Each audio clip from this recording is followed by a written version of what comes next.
Hey, salut à tous et à toutes, c'est Kno, j'espère que vous allez bien, moi en tout cas ça va super. Aujourd'hui on se retrouve pour la review du tome 1 de Spy X Family. Je pense que vous en avez un peu entendu parler, c'est un manga très prometteur qui est sorti très récemment en France grâce à Kurokawa, donc je vous en fais tout de suite la review.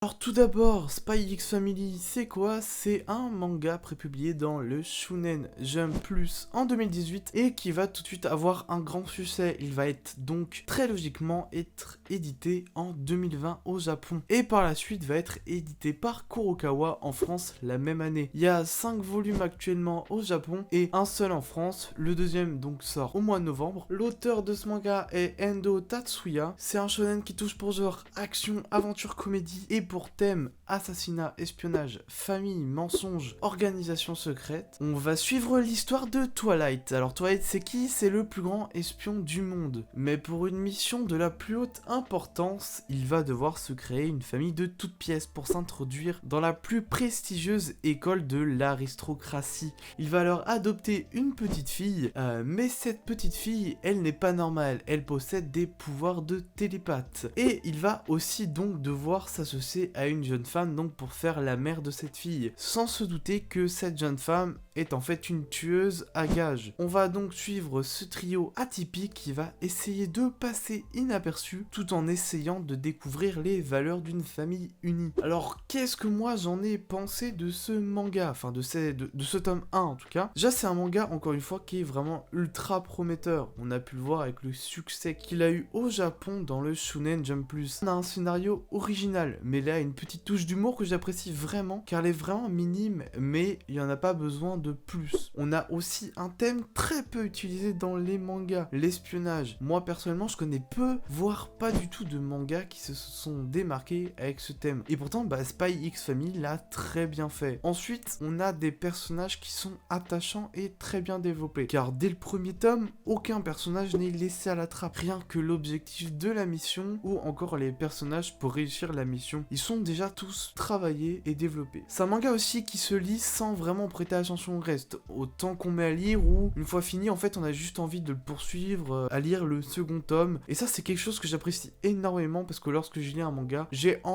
vraiment envie d'être plongé dans l'univers et Spy X Family, en tout cas ce tome 1 l'a vraiment bien fait. En conclusion, pour moi c'est une très bonne découverte. Je dirais même la découverte de l'année.